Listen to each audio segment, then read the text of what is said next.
Hey, LJ, Nat Newell, the Indy Star. What do you remember being here in 2021, winning the national championship with the tournament all here? Just what memories stick out for you? LJ?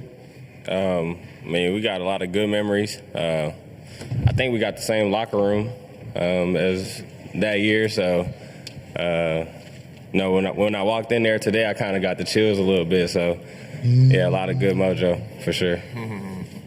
Over here, Zach. Zach Osterman, Indianapolis Star. I guess following up on that, the court too, the sight lines, it's all kind of set up the way it was in 2021. Is there anything that you kind of remember getting comfortable with in terms of, what that Baylor team tried to do in terms of shooting the ball? Anything you can tell teammates just to kind of to watch out for, essentially? Nah, it's 10-foot basket, 94-foot court. Just got to go out there and be confident. I feel like that's what our team did my freshman year, and that's why we had success. So don't overthink it. I know it's a different venue. Depth perception could throw you off a little bit, but you just got to be confident and trust your work. Right here. Cameron Alberigo, the Cougar. Milos, you came to Houston with the goal of competing in the tournament and now being in the Sweet 16. What does that achievement mean for you? Milos? It means a lot. I think we just keep setting goals for ourselves and we keep hitting them. So I feel like we got one more goal we want to go out there and reach, and we're on the right path right now. Questions, please. Right here. Hi, Liv Clements with Indiana University. Milos, you guys are on a 15-game winning streak, and you're 10-0 when you play away. How is that going to transfer into now, and how does that continue? Milos? I think our toughness and our grit really travels on the road with us. We're on the Sweet 16 out here in Indiana, not too far from Purdue, so, we'll see what it's like. Questions, please. Right here.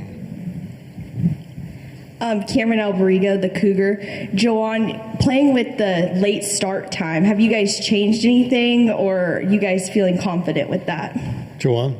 We try to keep the same routine. It's a late game, yes, but that really doesn't do anything different for us. Probably get off our feet more, get more rest, but we'll be ready to play tomorrow night. All right, we've been joined by Coach Sampson, and we'll ask you to make an opening statement, and then we'll take questions. Yeah, proud of our team, staff, for being in a position to keep playing. When you have a good team, great kids, you want the ride to last as long as you can.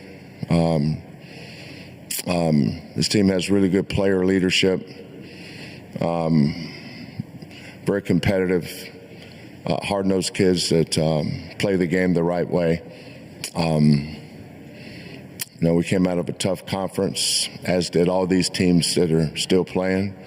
So it's been a fun group to work with. Questions, please. Raise your hand. Right over here.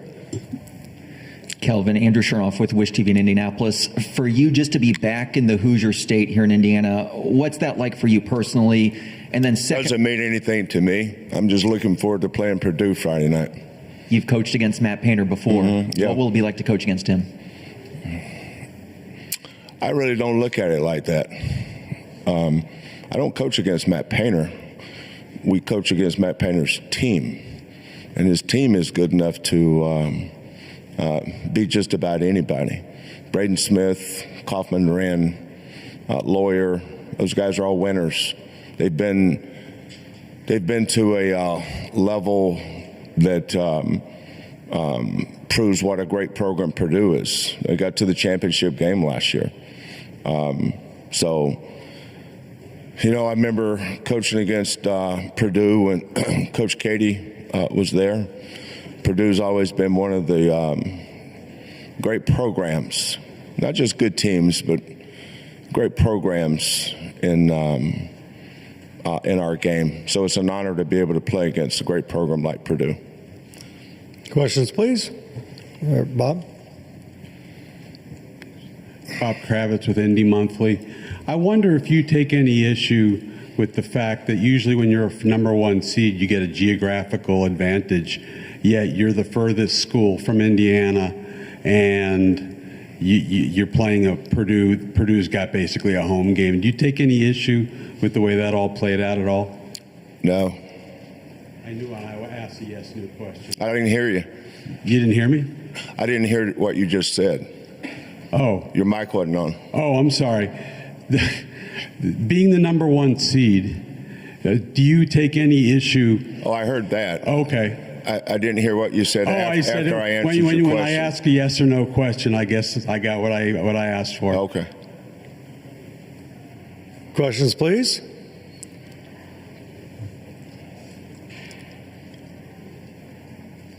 Right over here, Andrew.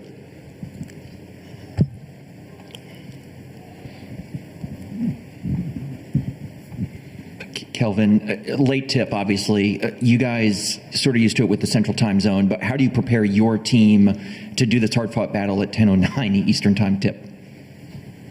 I'm more concerned about my grandkids. I like my grandkids going to the game. One is 4 and one is 7. And there's just so much Dino Ranch you can put on those iPads. And then you have the little tube of the little dinos that, you get to around 10:30, it's just tough. We had a late game in Wichita against Gonzaga. I don't remember what time that game started, but I know that riding the bus back to the plane, my grandson was laying on one leg asleep, and my granddaughter was up against my shoulder asleep. So when I saw the time come out, my first thought was them. Questions, please. Bob? I'll try again. Bob Kravitz, Indy Monthly. What have you seen from Trey Kaufman-Renn, one of the most improved players in the country, I think it's fair to say?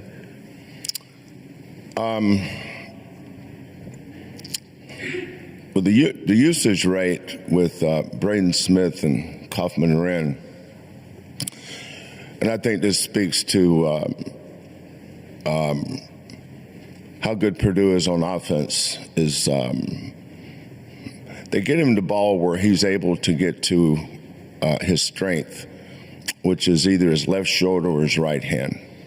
And if he can get your shoulder turned where he's got an angle, he's so, it's not his length as much as his thickness. He really knows how to use his body to create an advantage for himself. And Smith is such a really good passer, but he's not afraid to make the tough pass. I don't remember what year, but I was the head coach of a USA team, and my point guard was Chris Paul. And we were in the Halifax, Nova Scotia, and we were playing in the gold medal game against Puerto Rico, and their point guard was Jose Juan Barea, played in the NBA for a long time. And those 2 point guards were just elite at being nasty, a good kind of dirty, and tough, and just reeked of being winners. And Braden Smith reminds me a lot of that. Right over here, Zach. Kelvin, Zach Osterman, Indianapolis Star. Forgive me, a little bit off the wall, but you faced West Virginia twice this season. Obviously, West Virginia's coach, Darren DeVries, just hired at Indiana. I'm just curious for your impressions of him as a coach, as someone who had to prepare for his teams, essentially. Yeah, West Virginia was, they were good. Coach DeVries is really, really good coach. The Big 12 is full of great coaches, but I was really impressed with him.